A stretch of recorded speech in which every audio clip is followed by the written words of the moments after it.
Welcome to your deep dive into emotional intelligence. Oh, I like that. Today, Deep dive. Yeah. we're taking excerpts from Emotional Intelligence for Dummies by Stephen J. Stein. Okay. He's a clinical psychologist and CEO of Multi-Health Systems. Right. And basically, we're going to try to help you turn those you feelings into something you can actually use. Absolutely. Have you ever wondered Oh, yeah. why some smart people make terrible decisions? Maybe their EQ It could be. might be the answer. It very well could be. And this book is absolutely packed with real-world examples It is. of how to improve yours. And right from the start, Stein makes it clear that we're talking about practical skills here, Okay. not just being nice. So let's unpack this idea that EQ is a skill set. Sure. What does that actually mean Yeah. for someone listening right now? Well, it means emotional intelligence isn't some fixed personality trait you're stuck with. It's more like a muscle. Oh, okay. You can train. Okay. The book dives into specific techniques for developing self-awareness, managing stress, Right. even reading other people's emotions accurately. Hold on. Reading other people's emotions accurately? Yeah. That sounds almost like a superpower. Is this something anyone can learn? Stein argues that yes, Okay. it is. He contrasts sympathy with empathy. Sympathy is feeling for someone, Okay. while empathy is actually understanding their perspective. Got it. And that ability to step into someone else's shoes is crucial for influencing how they feel, Okay. which is useful in almost any situation. You know, that reminds me of the example in the book about Bill Clinton. Ah, yes. How EQ. The book argues that his high EQ helped him navigate scandals relatively unscathed. Really? It wasn't just charisma. Clinton could connect with people on an emotional level, even if they disagreed with him politically. That makes me think. Yeah. Is there something we can learn from Clinton's example, even if we're not, facing a political scandal? Right. What's the takeaway for someone trying to improve their own EQ? That's a great question. I think the key takeaway is the power of empathy, even in difficult situations. Okay. It's not about agreeing with someone, but understanding where they're coming from emotionally. That can de-escalate conflict, build trust, and even help you get your point across more effectively. That's really interesting. Yeah. So let's say someone listening is thinking, okay, maybe my EQ could use some work. Yeah. How do we even measure something like that? Yeah. The book mentions EQ tests. It does, Specifically the EQI and MSCEI. Are those something anyone can take? Those are excellent questions. Yeah. These tests are available. Okay. They're typically administered by a qualified professional. You might find certified practitioners online or through organizations specializing in emotional intelligence training. Okay. These tests measure different facets of EQ, like self-awareness, stress management, and social skills, giving you a clear picture of your strengths and weaknesses. And knowing your weaknesses is so important. It is. It's like most of us know we should turn hot, negative emotions, like anger or panic, into warm ones, like disappointment or concern. But actually doing that in the middle of a stressful situation, that's tough. It is, yeah. Does the book give any specific techniques for that? Stein offers a powerful exercise called cognitive restructuring. Okay. It's a step-by-step process of breaking down a situation to challenge your negative thoughts and find a more balanced perspective. There's that example in the book, right, about Alice getting criticized at work. Exactly. It felt so relatable. Alice gets slammed for a report. Yeah. And her first reaction is anger, despair. Yeah. Feeling like a total failure. Yeah. But cognitive restructuring walks her through questioning those thoughts. So instead of, I'm a failure, Right. she might realize, okay, this one report wasn't my best, but what can I learn from it? Exactly. That's like shifting from feeling overwhelmed to feeling empowered. That's the power of this technique. It gives you a framework for turning any challenging situation into an opportunity for growth. Wow. It takes practice. Yeah. But the book outlines the steps in detail. Right. And with each time you use it, you'll get better at managing those intense emotions. That leads perfectly into this next big point. Okay. The book argues happiness is more likely to come from effort and engagement in a meaningful life than just chasing pleasure or possessions. Right. So essentially, happiness is a skill, not just luck. That's right. Stein suggests it's about cultivating a sense of purpose and connection, rather than relying on external circumstances for happiness. There's a story he shares about traveling in Europe with a colleague who, because of his background, was able to find joy in the most simple experiences. I remember that story. His colleague was just it's a good one. So present and grateful for everything. Yeah. It really highlights how much our mindset impacts our ability to experience happiness. Absolutely. What are some of the ways this meaningful life concept can be applied to our listeners' daily lives? It's about finding what truly engages you and aligns with your values. This could be anything from pursuing a passion project to deepening relationships to simply being more present and mindful in everyday life. The book encourages exploration and experimentation to discover what truly brings you joy and a sense of fulfillment. So it's not about following a set formula, but rather understanding what a meaningful life looks like for you specifically. Exactly. And that might take some self-reflection and experimentation to figure out. And the book provides tools and frameworks to help you on that journey. And speaking of journeys, the book dives into how EQ impacts success in those big areas of life. Work, relationships, even becoming a parent. Let's start with work. Stein suggests using EQ tests to guide career choices. He does. Going beyond just your IQ. What does that look like in practice? Imagine you're considering a highly collaborative role. But your EQ test reveals you thrive in independent work. Maybe taking that job, even if you're intellectually capable, would lead to frustration and stress in the long run. Interesting. It's about finding a career that aligns with your emotional strength. So EQ tests can be a tool. They can. To help people find a career that truly resonates with them. Absolutely. I never thought of it that way. That's incredibly valuable. It is. And when it comes to relationships, the book emphasizes that EQ is a two-way street. Absolutely. It's about managing your own emotions. And accurately reading your partners. Understanding each other's emotional needs is vital for a healthy relationship. Think of it as having a shared language for navigating those inevitable ups and downs. That shared language, that's a great analogy. It helps make this idea of EQ in relationships more concrete. I'm curious, though, about what the book says about new parents, becoming parents. There's this fascinating research that suggests new parents actually experience a dip in IQ. Whoa, really? But Stein argues this might be because your brain is rewiring itself. Interesting. To become more attuned to your child's needs. Wow. That's a mind-blowing concept. It is. So maybe becoming a parent isn't about getting dumber. It's about tapping into a different kind of intelligence. Exactly. One that's focused on understanding and responding to your child's emotional cues. Precisely. Okay, this is all great. But I know our listeners probably thinking, what can I do right now to improve my EQ? Fortunately, Stein provides a part of 10 section. He does, with top tips. What are some of the most impactful ones? One simple but often overlooked tip is being more aware of your body language. It speaks volumes about how you're feeling. And often we're not even conscious of it. Have you ever noticed how your posture changes when you're feeling stressed? Absolutely. Or how your facial expressions might betray your true feelings? Even when you're trying to stay neutral. The book really emphasizes how important it is to tune in to those nonverbal cues. It does. Absolutely. And if you're trying to influence someone, the book recommends tapping into their emotions, fear, hope, excitement, rather than relying solely on logic. That makes so much sense. It does, We've all experienced that moment where someone tries to convince us of something with pure logic and it just doesn't land. But if they can connect with us on an emotional level, we're much more likely to be persuaded. Absolutely.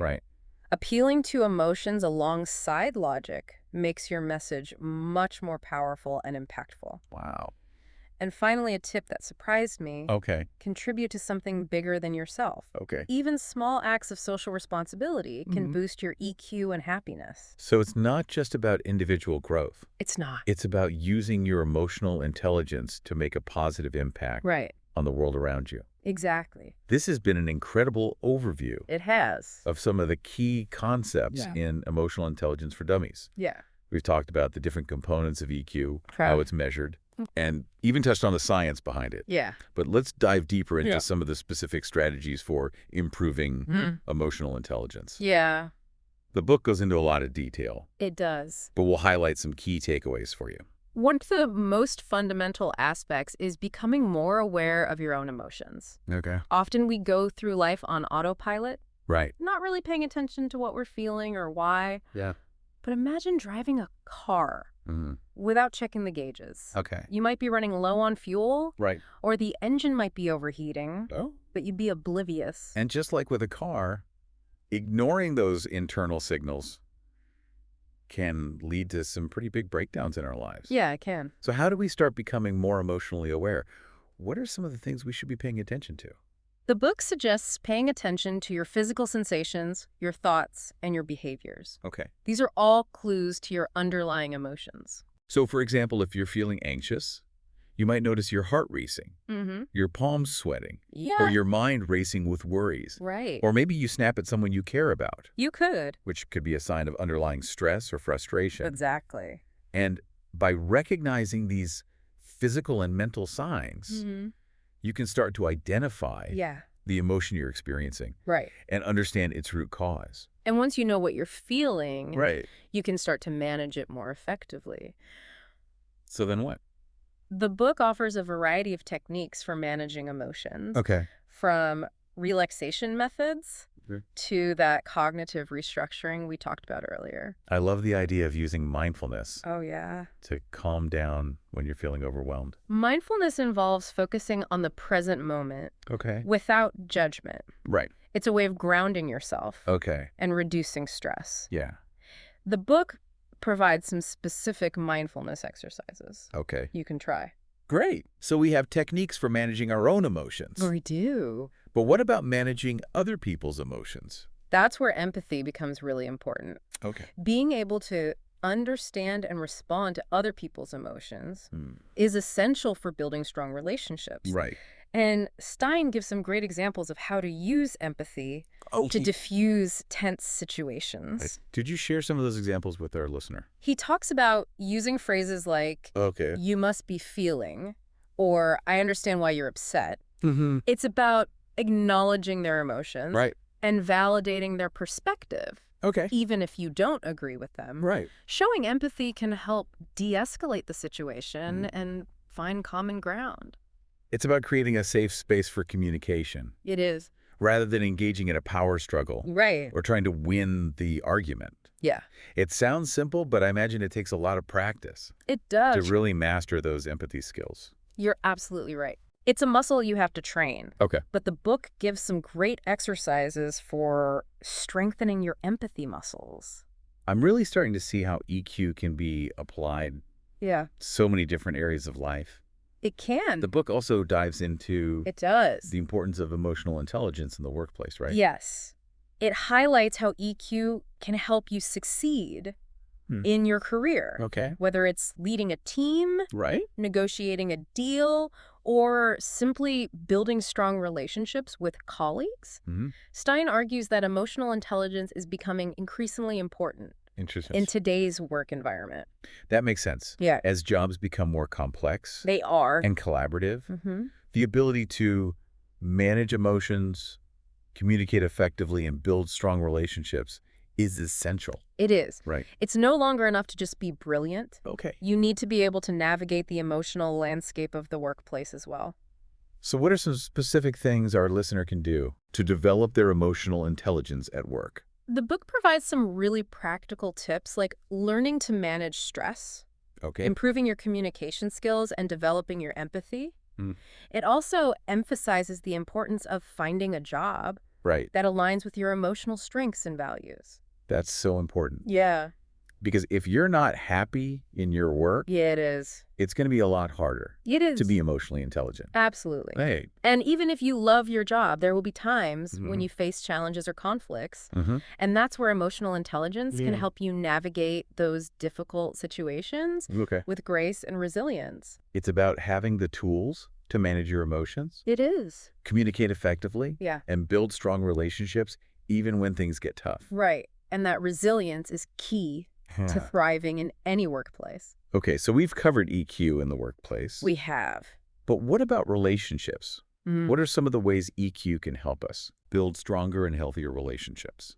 The book emphasizes the importance of understanding your partner's emotional needs, communicating effectively, and resolving conflicts instructively. Stein also talks about the importance of managing your own emotions in relationships, so you don't bring unnecessary baggage into the dynamic. It's about being self-aware. It is. Managing your stress. Yeah. And choosing your battles wisely. Right. And the book gives some great examples of how to use empathy to strengthen your relationship. Okay. Like listening attentively, validating your partner's feelings, and expressing your love and appreciation. It's about creating a safe and supportive space. It is. Where both partners feel heard, right, respected, and loved. Exactly. And that sense of safety and connection is essential for any healthy relationship. The book also has a section on parenting with emotional intelligence. It does. Which I found fascinating. Yes. It highlights how parents can help their children develop emotional intelligence from a very young age. Stein argues that emotional intelligence is just as important as intellectual intelligence. Makes sense. For children's success and well-being. Children who are emotionally intelligent are better able to manage their emotions. Right. Build strong relationships, and cope with challenges. Exactly. And the book provides some specific tips for parents, like modeling emotional intelligence, teaching children about emotions, and helping them develop coping skills. It also emphasizes the importance of creating a warm and supportive environment where children feel safe to express their emotions. Because when children feel heard and understood, they're more likely to develop healthy emotional habits. Exactly. And those habits will serve them well throughout their lives. We've covered so much ground today. We have. We've talked about the importance of emotional intelligence in all aspects of life. From work to relationships to parenting. And we've explored some practical techniques. For developing your emotional intelligence. Absolutely. And from becoming more aware of your emotions to managing stress to using empathy. Right. But one of the most important takeaways from the book is that emotional intelligence is a journey. It is. Not a destination. That's so important to remember. It's something you can continuously work on and improve throughout your life. Absolutely. And even small changes in your emotional habits can have a big ripple effect on your well-being and the well-being of those around you. It's about becoming more self-aware. It is. More compassionate and more connected to the world around you. And in today's world, those qualities are more valuable than ever. Absolutely. Emotional intelligence is not just a nice to have. It's a necessity for navigating the complexities of modern life. So what are some specific actions our listeners can take to improve their emotional intelligence? One of the simplest but most effective tips is to practice active listening. Okay, and what does that mean exactly? That means really focusing on what the other person is saying without interrupting or judging. It's about being present in the conversation, both physically and mentally. And it shows the other person that you value their thoughts and feelings. So you're not just waiting for your turn to speak. You're really trying to understand what's saying. Another great tip is to pay attention to your body language, because as we mentioned earlier, your body language speaks volumes. Make eye contact. Smile when appropriate. And maintain an open and approachable posture. It can make a huge difference in how you're perceived. It can. By others. The book also emphasizes the importance of managing stress. Because stress can really wreak havoc. It can. On our emotional well-being. Find healthy ways to cope with stress. Whether it's exercise, meditation, spending time in nature, or talking to a friend. The key is to find what works for you. It is. And make it a regular part of your routine. Another important tip is to practice gratitude. Okay. Taking time to appreciate the good things in your life can boost your mood. Yeah. And your overall happiness. Keep a gratitude journal. You could. Write thank you notes. You could. Or simply take a moment each day to reflect on Yeah. what you're grateful for. And finally, the book encourages us Yeah. to be kind to ourselves. Oh, that's a good one. We often judge ourselves harshly. Do. But it's important to treat ourselves Yeah. with compassion and understanding. Absolutely.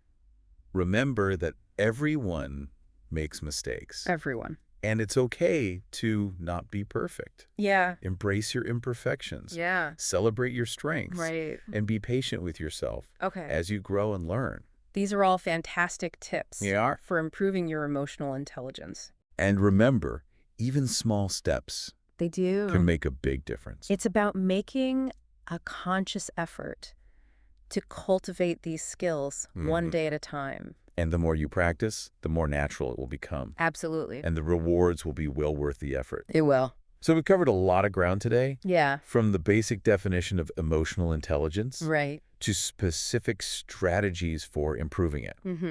But one question remains. What does it actually look like to be emotionally intelligent? That's a great question. And it's one that we'll explore in the next part of our deep dive. We'll look at some real-world examples of emotional intelligence in action. And we'll discuss how you can apply these principles to your own life. Exactly. So stay tuned for the exciting continuation And we'll be excited. of our deep dive into emotional intelligence. Absolutely. Welcome back to our deep dive Oh, it's a deep one. into emotional intelligence. In this part, we're going to shift from theory to practice. Yeah. Talked about what EQ is. Right. Now let's explore what it actually looks like in action. Ready to see those EQ muscles flex. Absolutely. Hi. And I think the best place to start is by understanding how an emotionally intelligent person approaches everyday situations differently. It's not about following a script, but rather having a certain mindset. Okay, so it's more about an overall approach than specific actions. Yeah. But that can be hard to grasp. It can. Can you give us a concrete example? Sure. What's one thing an emotionally intelligent person might do differently than someone who isn't as tuned into their EQ? Let's say you're in a meeting. And a colleague presents an idea that you think is completely off base. Someone with lower EQ might react defensively, immediately shooting down the idea, getting into an argument. Oh, yeah. Yeah. We've all seen that happen. I have. It doesn't usually end well. Exactly. Yeah. But an emotionally intelligent person would likely take a moment to pause before reacting. They'd be aware of their own emotions, maybe frustration, maybe concern. And they'd choose a response that's more constructive. So instead of saying, that's a terrible idea, they might say something like, I'm hearing some concerns about this approach. Can we explore those a bit more? Exactly. They're acknowledging the other person's perspective while also steering the conversation in a more productive direction. Got it. They're using their emotional intelligence to manage the situation. Rather than letting their emotions manage them. That makes so much sense. It does. It's like they're choosing to respond. They are. Rather than just react. Yes. And that ability to choose your response is a hallmark of emotional intelligence. So how can our listener cultivate that ability to respond thoughtfully? It takes practice. Right. One technique Stein recommends is keeping a journal. Okay, how would that work? Throughout the day, take note of situations that trigger strong emotions. Write down what happened, what you felt, and how you reacted. Over time, you'll start to see patterns. So maybe you notice that you tend to get irritable. You could. Right before lunch. Or that certain types of interactions always leave you feeling drained. Exactly. That awareness gives you a starting point for managing those situations better. Interesting. Maybe you make sure to have a healthy snack before those midday meetings. Or you set boundaries around interactions that tend to deplete you. That's so powerful. It is. It's like having an instruction manual for your own emotional landscape. It is. You can identify the triggers and then develop strategies for navigating them more effectively. That's a great way to put it. And as you become more self-aware, you'll also get better at managing your emotions. The book has a whole section on techniques for doing this. Like what? Like deep breathing exercises, mindfulness meditation. Right. Even just taking a break to go for a walk. Yeah. When you're feeling overwhelmed. We talked about mindfulness earlier. Right. And I love how accessible it is. It is. You don't need any special equipment or training to just stop for a moment and focus on your breath or the sensations in your body. It's like hitting a reset button on your emotional state. Okay, so we've talked about self-awareness. Yeah. And managing our own emotions. Yeah, we have. But what about understanding other people's emotions? That's where active listening comes in. Okay. It's not just about hearing the words someone is saying. Right. It's about paying attention to their tone of voice. Right. Their body language, even the energy they're bringing to the interaction. So it's like becoming an emotional detective. It is. You're gathering clues from all these different sources to get a deeper understanding of what the other person is really feeling. Exactly. And once you have that understanding, you can respond in a way that shows you care. Right. And that strengthens the connection. Okay. Remember those phrases from earlier? Yeah. You must be feeling. Or I understand why you're upset. Right. Those are great ways to acknowledge someone's emotions. Yeah. And validate their perspective. It's about making the other person feel seen and heard. It is. Which is so important in any relationship. Whether it's with a partner, a friend, a colleague. Yeah. Or even a stranger. Even a stranger. You encounter in the grocery store. Absolutely. And as you become more skilled at active listening, you'll start to notice things you never kicked up on before. Interesting. You'll become more attuned right to those subtle emotional cues. That makes me think about how we often misinterpret those cues. We do. Especially in text messages or emails. We do. It's so easy to read something the wrong way. It is. When you don't have the benefit of those nonverbal signals. You're so right. Yeah. The book actually talks about the importance of being mindful of your communication style in those digital spaces. Yeah. It's easy to come across as harsh or insensitive when you're just typing words on a screen. So maybe before you hit send on that email, take a moment to consider how it might be received by the other person. Exactly. Would they hear the same tone and intention that you're trying to convey? A little bit of thoughtfulness can go a long way in preventing misunderstandings and preserving those important relationships. And speaking of relationships, I'm curious about how EQ shows up in romantic relationships specifically. Yeah. We talked about the importance of understanding your partner's emotional needs. Yeah. But how do you actually do that? You're right. It can be tricky. Yeah. But the book offers some really helpful guidance. Okay. It starts with being curious about your partner's inner world. Ask open-ended questions about how they're feeling, what's stressing them out, what's bringing them joy, and then really listen to their answers without judgment or trying to fix anything. So it's not about jumping in with solutions. It's not. Or trying to rescue them from their emotions. It's about simply holding space for them to share what's going on inside. And as you listen, try to put yourself in their shoes. Yeah. Imagine what it would be like to experience the world through their eyes. That's how you start to build true empathy and understanding. And that understanding is the foundation for navigating conflict effectively.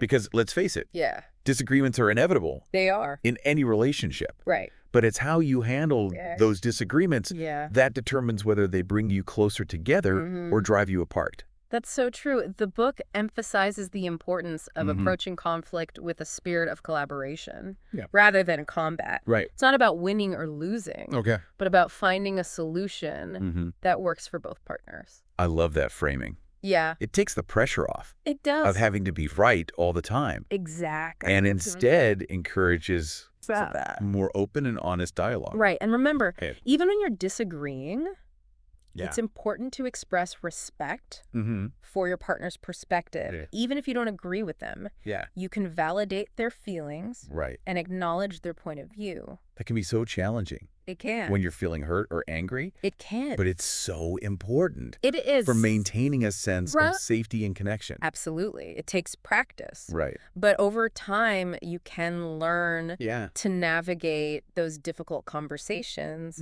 with more grace and understanding. And I imagine those skills are even more crucial. They are. When you become a parent. Right. We talk about how parents can help their children develop emotional intelligence. Yes. What are some of the specific things parents can do to foster those skills? One of the most powerful things parents can do is model emotional intelligence themselves.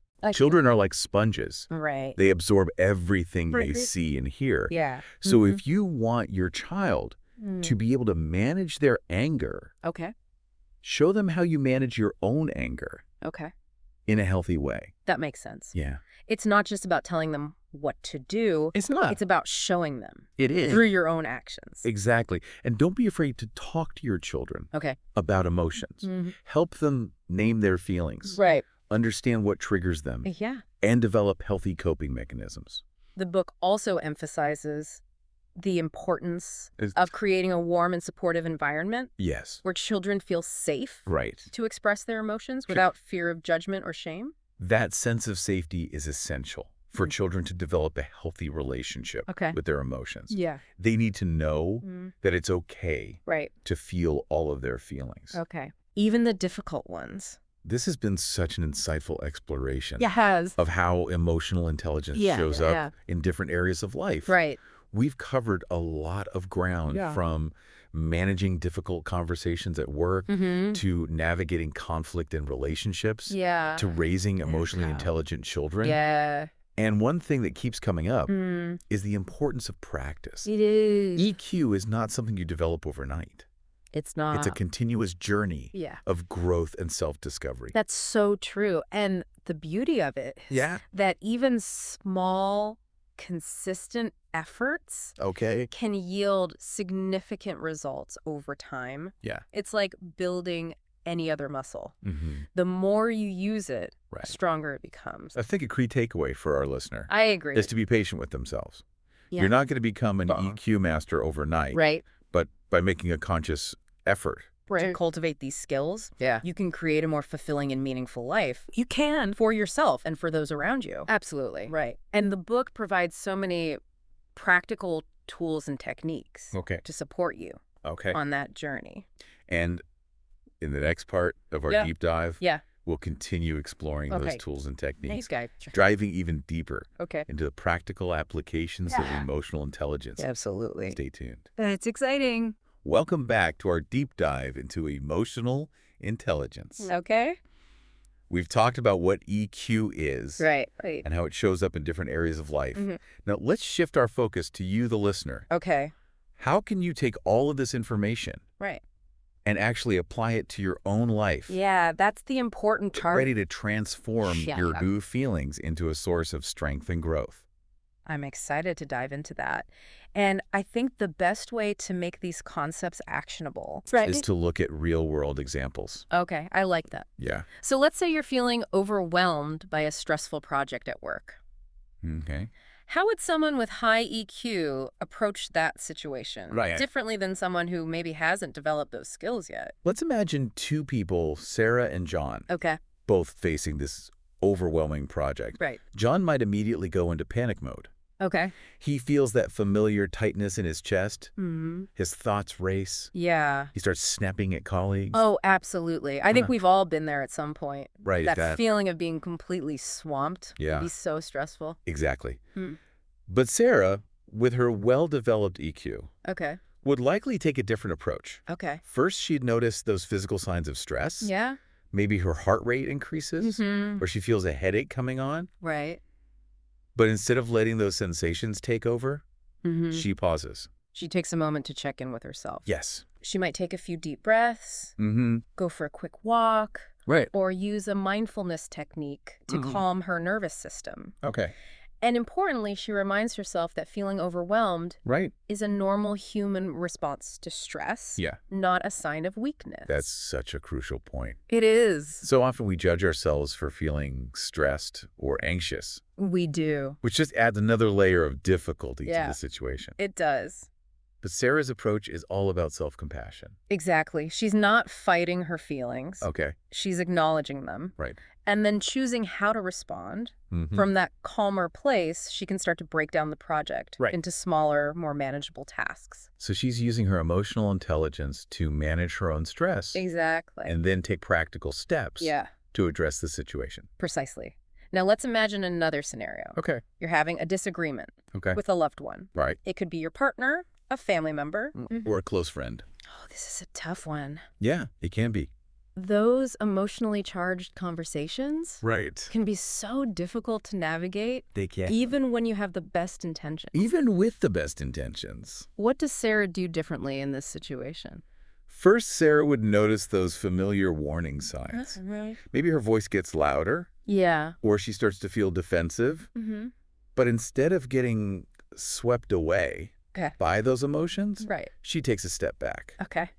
She might say something like, I'm feeling a bit overwhelmed right now. Yeah. Can we take a break and come back to this when we've both had a chance to cool down? So she's prioritizing her own emotional well-being and setting a boundary in that moment. Exactly. That takes a lot of courage. It does, but it's also a sign of respect. Okay. For the other person. Yeah. She's not saying they're wrong. Right. She's simply acknowledging that she needs some space. To process her own feelings before continuing the conversation. And by taking that break, she's also giving the other person a chance to do the same. Exactly. It's like hitting the pause button on a movie so you can both catch your breath and gather your thoughts. Exactly. And when they do come back to the conversation, Sarah will focus on listening to understand, not just to respond. She'll put herself in the other person's shoes and try to see the situation from their perspective. She'll use those empathy skills we talked about earlier. So even if she doesn't agree with the other person's point of view, she'll try to understand where they're coming from emotionally. Exactly. Yeah. And that understanding can be so powerful in bridging those divides and finding common ground. Yeah. It's the foundation for having a productive and respectful conversation, even when you disagree. These examples are so helpful in making emotional intelligence feel more tangible and achievable. They are. It's not about being perfect. It's about making a conscious effort. It is. To be more self-aware, to manage your emotions effectively, and to approach interactions with empathy and understanding. Exactly. And remember, it's a lifelong journey. Not a destination. There will always be times when you slip up or react in a way you're not proud of. But the key is to be kind to yourself. Learn from those experiences. And keep practicing. And as we wrap up our deep dive, what's one final takeaway you want to leave our listener with? Sure. What's the most important message you hope they take away from this exploration of emotional intelligence? I hope our listener walks away feeling empowered to cultivate their own emotional intelligence. It's not some mystical quality reserved for a select few. It's a skill set that anyone can develop with practice and intention. And the rewards are immense. Stronger relationships, greater resilience, increased happiness, and a deeper sense of purpose and fulfillment. Beautifully said. And remember, this deep dive is just a starting point for an even deeper exploration of this fascinating topic. It is a fascinating topic. We encourage you to check out the full book, Absolutely. Emotional Intelligence for Dummies by Stephen J. Stein. Yeah, great resource. Until next time. Yes. Keep practicing those EQ muscles. Absolutely.